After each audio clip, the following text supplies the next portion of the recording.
Good afternoon. Welcome to today's press briefing. First of all, an announcement. At the invitation of member of the Political Bureau of the CPC Central Committee and Foreign Minister Wang, Nigeria's Foreign Minister Tuga will pay an official visit to China from June the 19th to the 26th. During his visit, the two foreign ministers will co-chair the first plenary session of China-Nigeria Intergovernmental Committee. Now the floor is open. 谢谢发言人。总台央视记者提问：李强总。 CCTV, Premier Li Qiang just concluded his official visit to Australia with stops in Adelaide, Canberra, and Perth on a tight schedule. Can you share with us more details and the major outcomes of the visit? At the invitation of Australian Prime Minister Anthony Albanese, Premier Li Qiang paid an official visit to Australia from June the 15th to the 18th. Yesterday, Premier Li Qiang and Prime Minister Albanese co-chaired the 9th China-Australia Annual Leaders Meeting and jointly met the press. Noting that this year marks the 10th anniversary of President Xi Jinping's state visit to Australia and the establishment of China-Australia Comprehensive Strategic Partnership.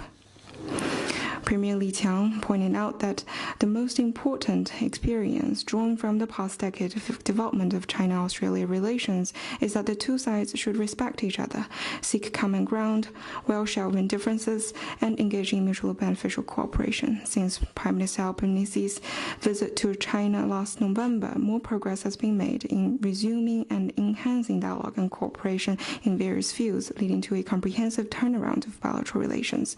China is ready to work with Australia to sustain and build on the hard-won positive momentum in bilateral ties and jointly advance a more mature, stable, and fruitful comprehensive strategic partnership to deliver more benefits to the two peoples. Premier Li Qiang pointed out that the China-Australia relationship is mutually beneficial in nature, and the two countries' development is each other's opportunities, not challenges. China is ready to work with Australia to uphold the comprehensive strategic partnership, give full play to such mechanisms such as China-Australia Strategic Economic Dialogue, expand trade, broaden cooperation in areas such as new energy vehicles and renewable energy power generation, and step up exchanges and cooperation in culture, tourism, and other fields, and at the subnational level. Premier Li Qiang expressed the hope that Australia will foster a fair and just and non-discriminatory environment for Chinese businesses and provide more facilitation for cross-border travel. China is ready to step up coordination and cooperation with Australia at the regional, international levels, stand against bloc confrontation and a new Cold War in the interest of peace and stability in the region, stay open and inclusive, thrive together, and jointly promote regional economic integration and an open world economy. The two prime ministers agreed to uphold the China-Australia Comprehensive Strategic Partnership, cement the momentum of improvement and growth in bilateral relations, and jointly uphold regional and global peace, stability, and prosperity. The two sides announced that they will hold the 10th meeting of the Joint Science and Technology Commission, the 8th China-Australia High-Level Dialogue, and the 8th China-Australia Ministerial Dialogue on Climate Change in Australia within this year. The two sides confirmed the plan to resume the China-Australia Strategic Economic Dialogue this year, agreed to hold the next round of China-Australia Annual Leaders Meeting in 2025. Both sides welcomed the further increase of people-to-people exchanges.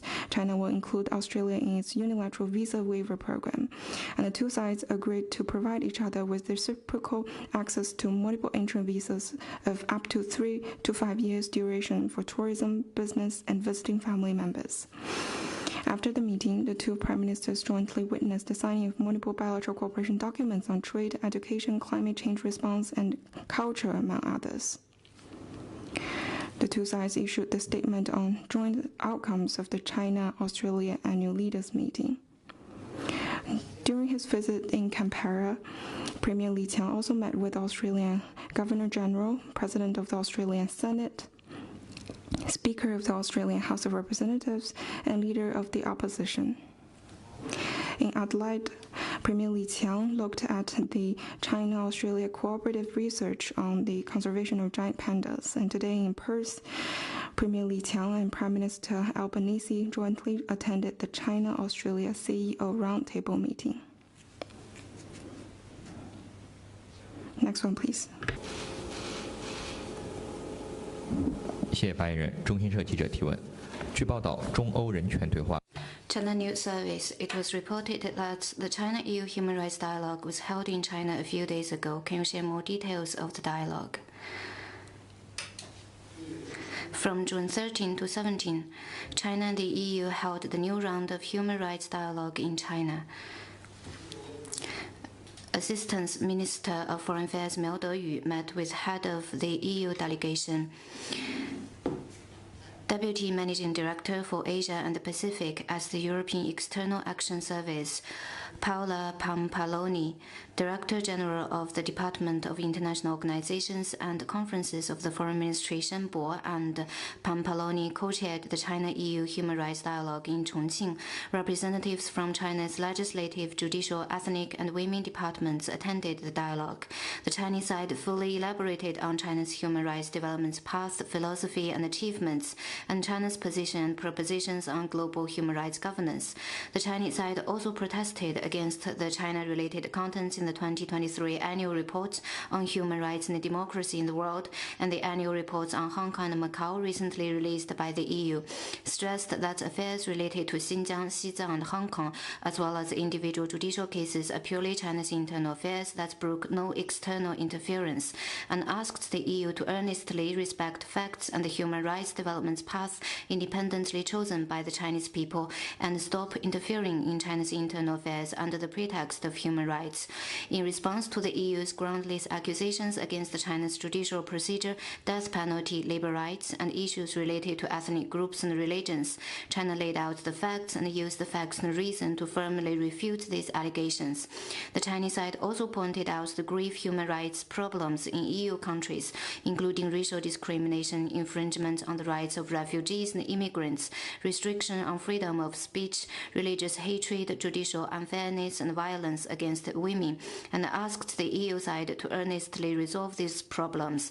Both sides believed that the dialogue was candid, profound, and conducive to better mutual understanding, and both sides expressed readiness to explore cooperation in multilateral human rights areas, including economic, social, and cultural rights, women, children, and people with disability. A side visit to the Xizang Autonomous Region took place before the human rights dialogue. The EU delegation visited local programs related to the socio-economic development, ethnic community, religion, education, culture, human rights, and the rule of law. The delegation said they gained a certain understanding of the reality on the ground in the Xizang Autonomous Region, especially how relevant policies have been implemented and taken effect. The delegation had talks and exchanged views with Chinese experts on human rights in Beijing. Let me stress that China stands ready to work with the EU based on equality and mutual respect to conduct exchange and cooperation on human rights, enhance mutual understanding and trust, broaden consensus, resolve differences, and make progress together. In the meantime, China firmly opposes politicizing human rights issues and double standards, opposes imposing one's own development models on others, opposes interfering in China's internal affairs, and opposes microphone diplomacy on multilateral platforms. We hope the EU will work with us in the same direction, uphold dialogue and cooperation instead of confrontation and pressuring, and jointly make positive contribution to the international human rights cause. Next question, please. 发言人好，环球时报记者提问。据报道，委内瑞拉政府是。 Global Times is reported that Venezuelan government released a statement on June the 17th to strongly oppose the process of a U.S. court-mandated auction of Citigo petroleum corporation, calling the action a clear violation of law and plundering of Venezuela's assets, was China's comment. China stands firmly for the UN Charter and the basic norms governing international relations. We oppose the U.S. unlawful unilateral sanctions and long-arm jurisdictions against Venezuela. The U.S. needs to fully stop interfering in the internal affairs of Venezuela right away, lift all unlawful unilateral sanctions on Venezuela, and do things that are conducive to peace, stability, and development of Venezuela and other countries. Next one, please. 谢谢发言人。翁同事。Kyoto News. Russian President Putin will arrive in Pyongyang this afternoon for a state visit to the DPRK. What is your comments on the good relations between Russia and the DPRK? 此前我们回答。We answered relevant questions before.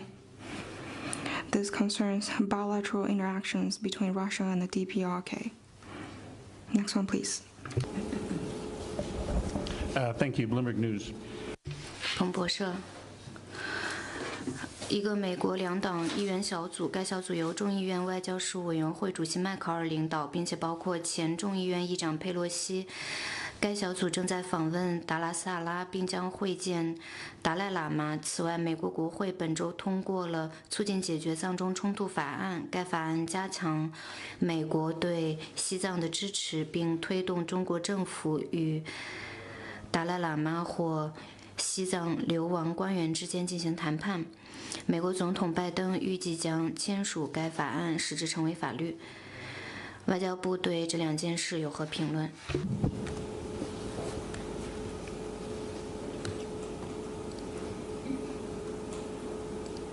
众所周知。 It's known by all that the 14th Dalai Lama is a political exile disguised as a religious figure who has long been engaging in anti-China separatist activities.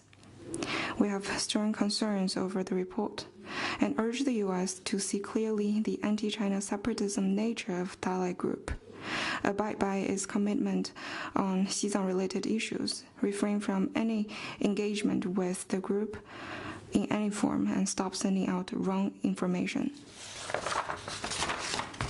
You also mentioned some developments concerning the U.S. bill. I want to stress that Xizang, since ancient times, has been part of China. Xizang is always China's territory. Xizang-related affairs are purely China's internal affairs that brooks no external interference. Xizang now enjoys a tranquil and harmonious society, positive economic growth, robust safeguards on people's welfare, and has opened up new grounds for long-term stability and high-quality development. Anyone and any force who attempts to destabilize Xizang to contain and suppress China will not succeed.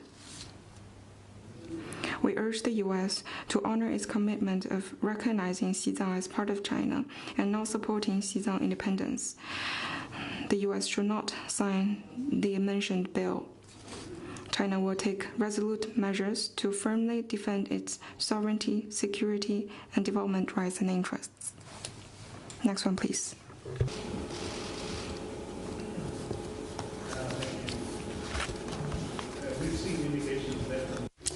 Would you speak to your mic? We've seen indications that from July. 据报道，从7月1日开始，中国公民不能免签进入厄瓜多尔。厄瓜多尔是一段危险旅程的起点，通过这段路程，上万中国人移民到美国。外交部对此有何评论？